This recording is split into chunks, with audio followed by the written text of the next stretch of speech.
Cody's just a bum. Cody's this, Cody's that, Cody's this. Cody's me, bro. Let me be me.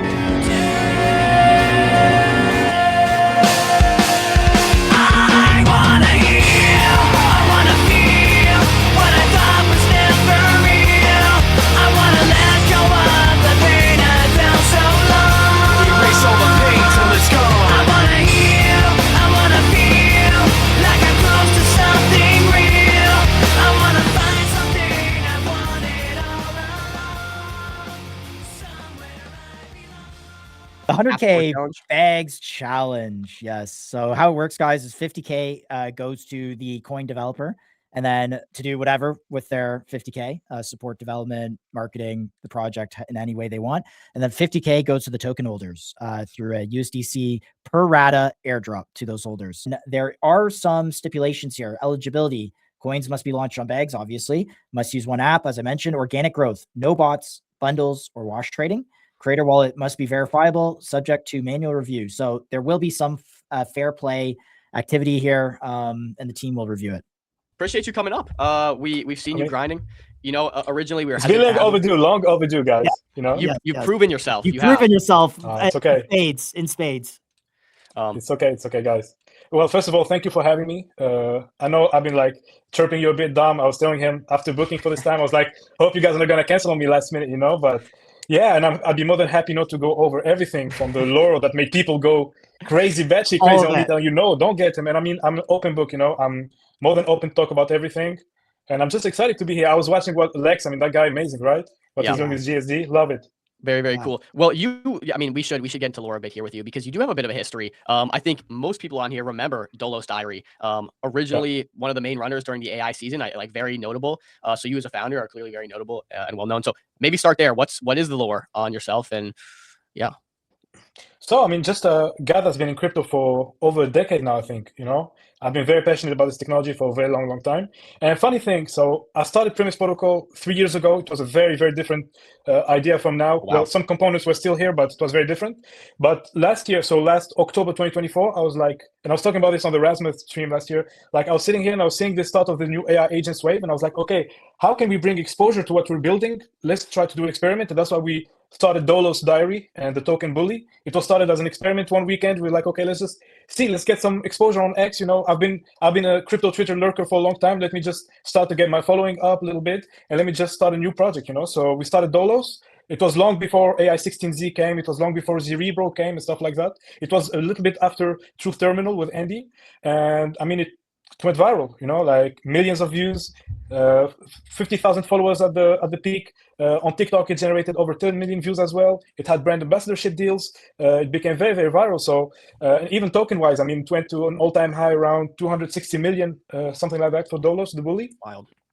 And the thing is, we after reaching those heights and stuff like that, we're like, okay, let's just try and build something more on top of it. And that was the first of the mistakes that I did. I told people, because I was like very openly talking about all this stuff on X, I was like, I want to build this on top of Dolos and on top of Bully, the token and stuff like that. And so people were like, oh, interesting.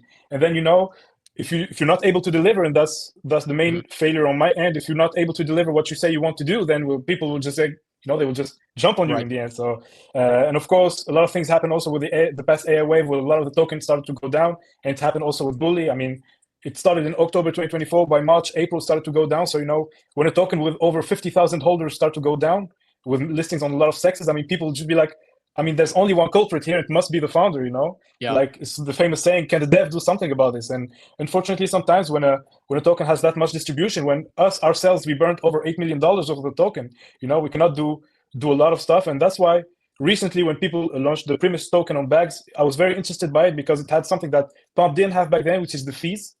And with the fees, we could have done a lot of more things back then, because just to give you a side note about Bully, it was active on X. On TikTok, it was generating its own videos, but it costed us money to do that. You know, token-wise, compute-wise, we were running at around $300 a day.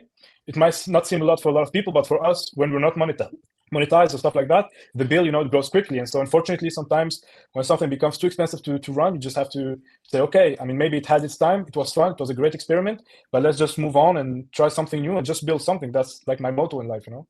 Yeah, look, I think we even agree on this show. Crypto Twitter is ruthless and oftentimes irrational. you know, as much as we like to side with the traders all the time and, you know, make sure we're taking that angle, also we can agree on the fact that there's a lot of irrationality between holders sometimes and what a project should achieve in a given amount of time. And so, you know, I agree with your statement there. And I do think the holder culture needs to change a lot to see some of these more legitimate projects have time to build out.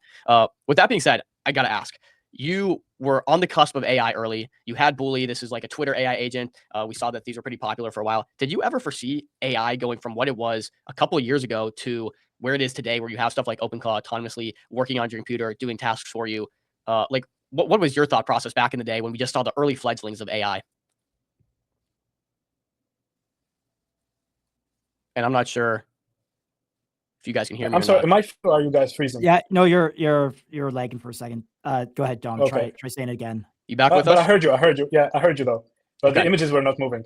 So funny enough is if you go through the articles on my X, the most viral one is we are announcing Dolion, which is the thing that we wanted to build on top of Bully, which is AI agents for your social media and stuff like that. You know, you just go on articles and you could just go down, and it's like the first article is like announcing Dolion. And it's basically the future of AI agents. And that's something that I tried to build back then. Unfortunately, we failed to deliver it. So yeah, I mean, I always believed in what was going to happen with AI agents. I mean, I didn't see OpenClaw coming, you know, like it went viral quickly. But for example, with Dolion, what we wanted to do is we wanted to create these new community managers that will run 24/7 across all your social media accounts, browse the web for you, manage, you know, your inboxes and everything. And we tried to do that. Unfortunately, the tech was not ready yet, I think, back then. And that's what made us not be able to do it, because basically what we wanted to do is we wanted to take what we were doing with Bully, being an agent that was present on X, on Telegram, on TikTok, and also had its Instagram for a very short period of time, and try to recreate that framework into a very simple UI-friendly app that users can use. But yeah, so I mean, the lore it goes really, really, really deep, you know. Well, so this is crazy. funny. This is January 28th, 2025. Yeah. And you're in here. I see literally in the article you mentioned, browse the web and gather information, respond to emails and manage your inbox. Like largely exactly what a lot of OpenClaw is used for today, kind of surface level things. So it's kind of crazy you had that vision so early on. Okay, this is good lore, but I think we gotta jump into what you're working on with Primis. Is it Primis? Yeah. Is that how you pronounce it? Or Primis? Yes, it's Primis, not Primis. It's just Primis. You know, it comes from Latin. It means like the first and foremost. So what you need to start with to be able to do the rest.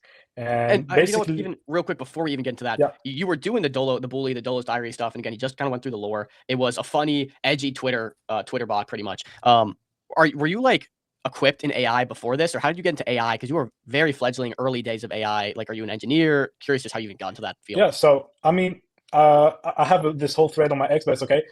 So basically, I'm a self-learner in life. I just taught myself crypto coding and stuff like that since the age of 12, 13. I'm not versed like academically in it, like because like the whole business school side of things, you know, and in entrepreneurship. Oh, did I lag? You did lag. You did lag. I think we're with the thought process. You're back though. Yeah, we got you. Just keep going. You're good. Okay. Oh. So yeah, so basically academically I did like the whole business school thing, you know, master's degree in entrepreneurship and new technologies. But since I was a kid, I was that kid, you know, in the back of the class that was just interested in robotics, interested in tech, interested in astronomy, interested in all those fields that make you very nerdy and not very popular with the girls back then, watching anime and stuff and everything, you know. That's like Dom today though, so in all fairness. I mean, I relate to you, Dom, you know. So I was not looks maxing, I was not maxing anything, you know. So back then I was just this portfolio nerd, maxing. Yeah, exactly. Even back then, I wasn't aware that I was doing it, you know. But anyway, so yeah, I mean, I just learned on my own, because today we have this amazing resource called the internet, with which you have all the knowledge at your fingertips, you know, and you can learn whatever you want to do. And I was very inspired, you know, by Elon back then when he started to do the spaceship stuff, and he didn't study it, you know, he just learned about it, bought books about it and stuff like that. And so that's just what I did with AI, with crypto. And here we are today, yeah. It's a good way to live. There's definitely no more excuses today in terms of like what you can and can't learn. I'm a big proponent for it, like not going to college these days and skipping school, because I just feel like, I mean, I know you said you got the business degree, but I just feel like there's so much you can learn through apprenticeship, mentorship, and just, you know, being a self-starter, like you mentioned, that school could not teach you, other than, you know, there are social aspects and benefits to it. But I really do like that mantra. With that said, now we can dive into Primis and what you're building there. But I love what you have to say on that note. So guys, did I lag again? Yeah, no worries. We'll fight through it. Okay. We'll fight through it. Because I'm overseas right now, so the internet here is not that good, to be honest. It's okay, because my internet's terrible too. So we're typically South Florida fighting internet terrible. Yeah, perfect. We relate on so many things, that's good. Right. So basically Primis, to give you a bit of like the short pitch, we are building the pricing layer for AI compute. The core idea is very simple. As AI and agents continue to scale, compute becomes more important, but the market for accessing it is still very fragmented today. It's very opaque, it's very volatile. So we believe that builders shouldn't have to email multiple providers, compare inconsistent pricing, and observe all the uncertainty themselves. So Primis is being built to abstract that complexity by routing workloads, improving pricing access, and eventually separating the compute consumption from the price volatility. So that's the big gist, in a way, the let's say the elevator pitch. And I'll be happy to answer more questions and what's the core problem that we're solving, why we're doing it, how we're doing it, and whatever you guys have. Sure. Maybe Because you can explain. Yeah. I think I'm going to say the same thing that you're about to say, because I remember somebody sent me a clip where you guys were like, okay, but what's the link with staking? What's going on, So is that the question that you're about to ask? The question was going to be maybe break this down high level for the people that aren't deeply entrenched in AI and they don't know what all this stuff means. So just keep it, hey, you're talking to a 12-year-old here. But so maybe elevator pitch again, except just something that we can latch onto here for like easy. Yeah, like why is compute, like why do you need a market for compute? And then we can talk about the APY thing. Sure. Well, let's start maybe with the core problem today, right? So today, let's say you're an AI startup, an agent builder, or really anyone consuming compute like an agent. The market is still surprisingly messy. Like if you want the best pricing, you often have to speak to multiple neoclouds, multiple providers, sometimes brokers, sometimes direct sales teams. Everyone gives you different pricing, different deal structures, different financing terms, different availability, different everything, basically. So we can agree that the market this way is fragmented. And when a market is fragmented, two things happen. First, price discovery is poor. Second, even when you discover price, that doesn't mean you get predictability. And the second point is very important because, how can I say it? A lot of people stop at the idea of price discovery, but they say, okay, the opportunity is to make compute pricing more transparent. And yes, that's real opportunity, but our view is that transparency alone is not enough, because even if every price were perfectly visible tomorrow, the builders, they'll still face like volatility, changing capacity, changing deal terms, etc. So the real issue is not only what is the price, it is also, can I build on top of this market with confidence? Can I predict my cost structure? Can I scale agents or AI products without my economics constantly moving underneath me? And so this is basically what Primis is. At a high level, you can think of Primis in like three parts. The first part is routing. So a builder comes in with a workload, and Primis routes that workload to the most appropriate compute provider, depending on cost, reliability, performance, availability, and many other variables. The second part is pricing. Instead of every builder dealing directly with a fragmented and inconsistent market, Primis becomes the layer through which compute pricing is abstracted and standardized in a much cleaner way, builder-facing. And the third part, which is really where our thesis become more unique, is the risk transfer. We believe that over time, the compute market will look more and more like a real financial market, not just a list of providers of chips. And when you have a real market, you have volatility, you have changing prices, you have demand spikes, you have what we call supply constraints. So our view is that there needs to be an economic layer that separates the compute consumption from the price risk. In other words, builders should focus on building and be able to consume compute without necessarily having to think about how can I finance my compute, where are the best prices, etc. And we take that risk and we give it to capital providers. So basically, who are the capital providers? It can be me, you, or any person listening to the stream. Basically, let's say right now you have some SOL. You decide to deposit it through the Primis vaults. You're going to get the base yield. So the base yield right now on Solana is around 6.6%. So we give you a base yield, which is around 4%, and we take the 2.6% additional, and we pull it all together to create a subsidization wheel, where basically we use it to subsidize some of the cost of compute. And why we do that is, let's say we process around 10 million worth of compute through Primis on year one. We take a 10% fee, so it's around 1 million of revenue, and 50% of that is redirected to the capital pools, so the users get the 500K of profits as additional yield. So your yield in the end on your Solana is not 6.6% anymore, but it's around 9, 10, 11%, depending on how much is in the pools and depending on how much revenue we generate. So it's just taking... Before we get into the revenue model, let's talk about hedging risk, compute risk, because people do this in commodities on the CME or the commodity exchanges. So for instance, if I'm a farmer, I have wheat that I want to sell at the beginning of the year so that I can buy my seeds and, put gas in my tractor. And so I'll go to the futures market. I'll sell my crop at the beginning of the year. And if there's a drought or a bad crop, I get to hedge my risk. Whereas if I'm a cereal provider, like I make cereal, I want to buy commodities at the beginning of the year because I don't know if it's going to be a good year or drought risk. I want to know in Q3 what my input costs are, et cetera. That's why hedging and derivative markets exist. are you doing that for compute, right? Like, is that kind of what you're building here for the same problem? So that's something that you touched on that is very good, because I was going to roll into it a little bit later. Okay. So yes, as we hedge, as for example, airlines hedge, oil prices and stuff like that, builders Great and example. people can't do that for compute right now. There's not like a market for compute or anything like that. So in a way, What drives yes, the this price is of compute up and down, though? Maybe start there, because that's what I'm unclear on. Because oil, Is there more supply coming with data so right centers? now there's not. Yeah, so right now there's a lot of different layers in compute. So there's like NVIDIA and stuff like that, the chip creators, like the H100 stuff like that. So that's the main supply. Then you have the cloud providers like Runpod, Lambda, Vast AI, etc. And you have also the Google, Amazon, others that are building these hyperscalers. So that's where the supply is coming from for compute, and the demand is coming from a lot of different things. First of all, it's coming from AI labs, AI startups in general. I mean, because a lot of people, when they think about compute, they think about startup models, Anthropic or OpenAI, but it's not only them that uses compute. Like every single AI startup uses it for inference, for training, for a lot of different use cases, and also agents. Like a lot of people are going crazy right now about the agent economy that is about to come, about millions of agents transacting on the blockchain. But those agents, they run on compute. So basically, that's where the demand is coming from the agents, from the AI startups, AI labs, etc. So that's how the prices are being driven. And of course, I mean, if you want to go even deeper, you can argue that maybe the prices are also driven by some of the components inside of the chips that are produced in Taiwan or something like that. And if there's a war, then the prices will go up and stuff like that. But for us, we want to abstract all of that away and just create a, as you said, hedge, a hedge-like layer. Where builders can hedge their exposure to compute market volatility, so because as you said, for farmers, as you said, for a lot of people, predictability is the most important thing. You cannot build a company, you cannot run a farm without knowing what your cost is going to be at the end of the year. Like if your costs in May are around, let's say you had a $2,000 bill for compute, and then at the end of the year you found yourself in December, after planning your whole financial year, but in December you have a $50,000 compute bill for which does happen. Then which does happen. And I mean, this is something, the founder of Anthropic talked about also, where, because they told him, why don't you only just buy more compute? And he was like, I mean, if I financially plan to buy, let's say, $300 billion worth of compute in 5 years, maybe I'll go bankrupt because the prices will change during that period, and the 300 billions won't get me what I thought would get me in the end, So that's, I really believe that compute is becoming a currency, and I believe that it needs to have its own financial markets, and in the end become hedged. And of course, also allow capital to really get exposure. quick, let's talk about the mechanism of hedging. So I'm a capital allocator. I come with my SOL, I stake it with you. It's earning yield from SOL staking. Are you using that yield there to then go buy additional compute, or, top up people who are using your product who bought it cheaper and it's now more expensive? Like how does it actually work?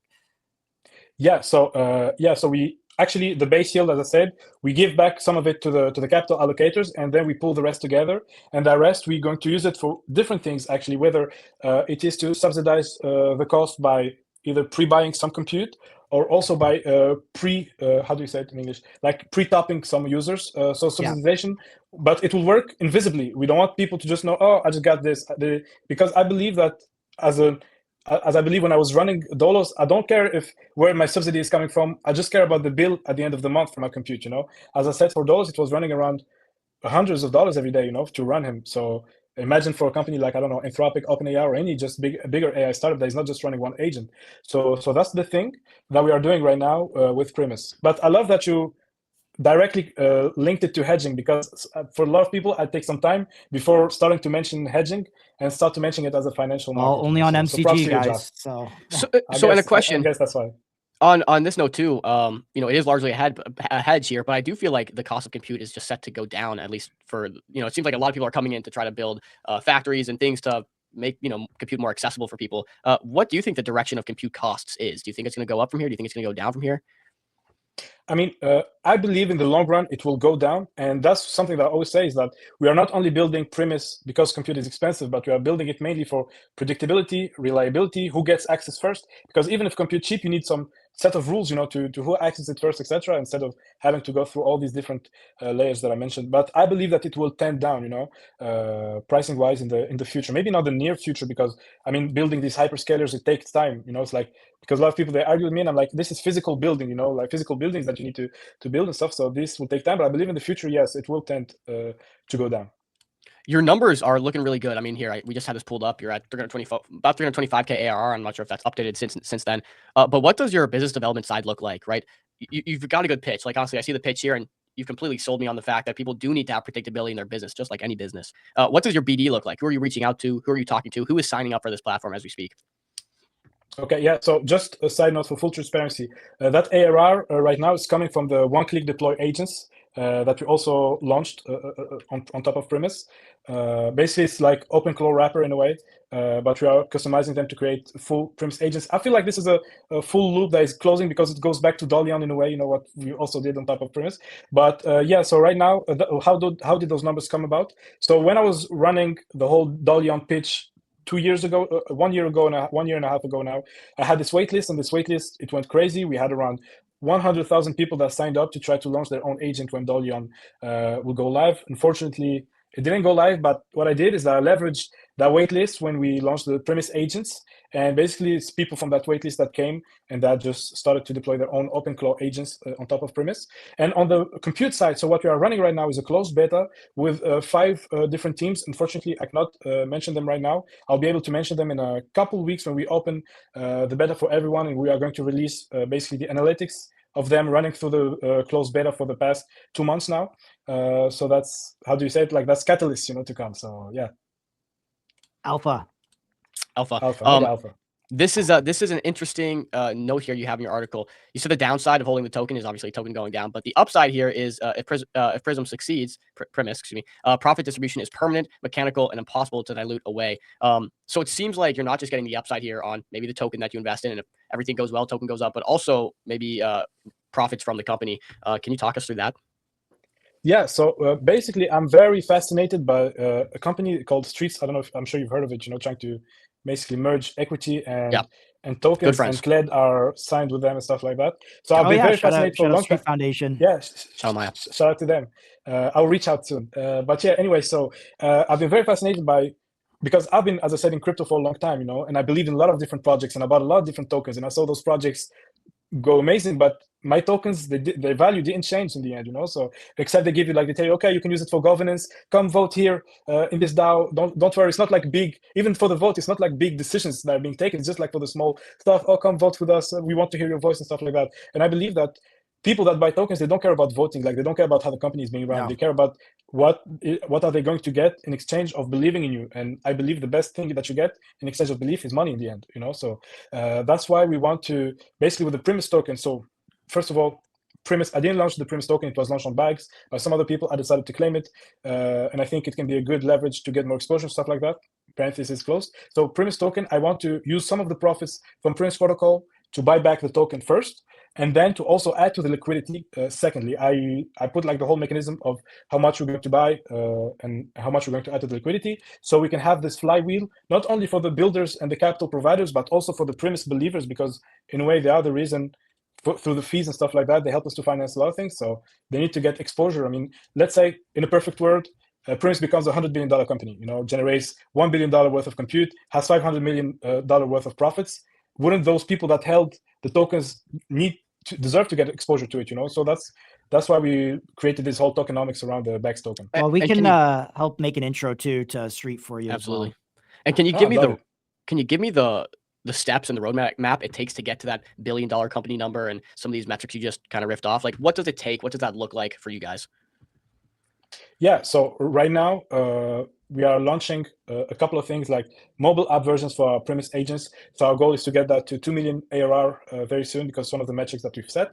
And secondly, we believe that a lot of the $1 billion dream, the $1 billion vision, comes from the compute itself. So for that, mainly a lot of BD work. We're looking to hire actually BD people with us and maybe launch our own autonomous BD agents, so our goal is just to onboard as many builders as possible. As you said, I've sold you on the vision of, okay, I need predictability in my business, and that's something very easy to sell in the end, because we're not trying to tell people we want to build this new nation or stuff like that. We're just telling them we want you to use the same AI compute for 30% cheaper, 25% cheaper, 40% cheaper, whatever your use case is and whatever the specific case is. And that's something that resonates with people. If you tell them you're going to have the same workflow, but just cheaper, we're not telling them we're building like this crypto decentralized compute platform, because as soon as I mention crypto, it gets like people hairs, they start to spike on their hands and stuff like that, So just a pricing layer for compute, and that's the vision that we have. And of course, to get to that $1 billion level, it just took a lot of BD, a lot of business development work.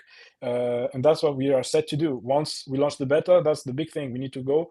We already have people testing it, and we start to get some interest. We get some interesting GMs from some interesting people in great companies. And our goal is just to go, have a great product, have people that use it, and then just go and reach out to more and more companies, So help me understand this operationally, I guess, from both sides. Let's say me, someone who wants to lock in compute at a specific price. What does that look like? Do I go into your platform? Where do I buy? Just walk me through the steps that it looks like as someone who wants to lock in compute at a certain price for, let's say, a year.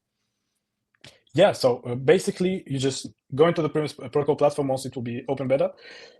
You just choose what type of compute you need, and you just click on buy, and you just load your workload, and it will just route it, and that's it. We try to make it just a simple 2-3 clicks, and we handle all of the rest. They don't need to care about how many providers we integrate, how we integrate them, how we're battling with them. The only thing that we guarantee is that the price that we gave you in the beginning will be the price all along, So How do you guys get the our cheapest main prices? So basically, we have a little bit of secret sauce, but at the same time, it's discussion with providers, because we tell them, at first how we started with providers telling them, okay, we are not just a company coming to use compute, but we are going to bring you this set of volume on a set year. That's how we started it. That's how we locked in a couple of original providers. And then what we do is the routing, we do it very smartly, because people sometimes just go in, I don't know, if you go through RunPod or something like that, you just click. You say, okay, I need this type of chips. I believe I need this type of chips. Then I use them, and that's it. We just route it smartly. Depending on your workload, it will autonomously be routed to the ideal provider and ideal chips to be used for it. And that's how it gets. Only just that step, it makes it already cheaper, So, and then discussions with different providers, locking in some deals and stuff like that on the side, and basically just acting as a layer between the builder and the different providers in the market for now. And explain how this works to me. Let's say you have a ton of demand on the demand side. You have a ton of people saying, I want to lock in compute. I want to buy a lot of compute from you guys. Doesn't matter how you go and get the compute. Doesn't matter the deals on your end, whatever. I'm just going to get my compute at that set price. Cool. If they want that from the demand side, do you need a supply side here from the capital providers, or how are you guys making sure that you facilitate that demand? Let's say you have $0 of provided capital, but you have $1 million of demand for your services. How does that work? Yeah. So basically, in the beginning, if we don't have anything in the capital providers, then it will be cheaper, but not as cheap as we want it to be, if that makes sense. For example, if we say we want it to be, we'll guarantee, like, our vision is to get 30-40% cheaper compute. But if we have no subsidization cost, then we will only rely on the deal set with the providers and on the way we route the compute, the workloads to the needed compute. So that's how it gets cheaper. But once the capital starts to accumulate, once we get, like, I don't know, 1 million, 10 million worth of SOL pulled in or other tokens, then with that yield, we can use it to subsidize more costs and bring down the prices even more to the builders. Okay. And so then walk me through the opposite side here, the capital provider side. So if I wanted to deposit Solana, what does that look like for me? I'm sorry, I kind of heard a little bit. You asked me to walk you through as a capital provider, basically? Sure. Yeah. Okay. Yeah, so basically as a capital provider, you just come in, you click deposit, you choose how long you want to deposit it for, and that's it. And then you just deposit your SOL or whatever other token we'll have integrated by then. And then you just start looking at the dashboard and see how much yield you accumulated, how much yield you're going to get to the compute side. And of course, you can unlock your liquidity whenever you want to. If you don't want it to be locked, you can keep it unlocked. But for example, if you decide to, let's say, I want to deposit my SOL for 3 months, you will get a little bit of boost compared to someone that just deposited and can withdraw it at any moment. So basically, yeah, very, very, very simple. We try to make it as simple. Everything we try to make it as simple as possible. That's been my vision for as long as I can remember. Try to make anything you do simple. That's what we wanted to do with Dolion back then. That's what we want to do here. Everything just simple, So you don't need to be this genius. You don't need to be this crypto guy to fully understand it. Just go, and very intuitive. That's what makes a company a winning company, because it's very easy to understand and to use. Well, we're going to start wrapping up here because we're at time. But this has been a pretty fascinating conversation. I guess lastly, next questions would be just like, what are you guys most focused on currently? What does the roadmap look like? Where are you guys pushing your attention to?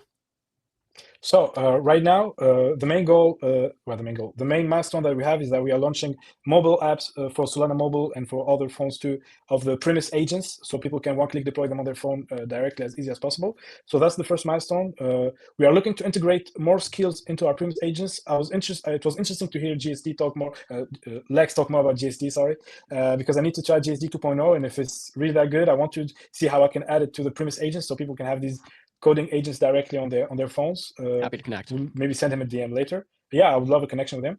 And then we have, of course, the open beta for the compute side that we hope to get very, very soon. I don't want to do dates anymore. You know, like I hate saying, okay, we're gonna do it by this day, but very soon. We are working very hard on it, and we are getting great results on the closed beta that I'm so excited to share. Like sometimes I try to write the post, and I'm like, no, you need to wait. You need to do these things right. You know, so yeah.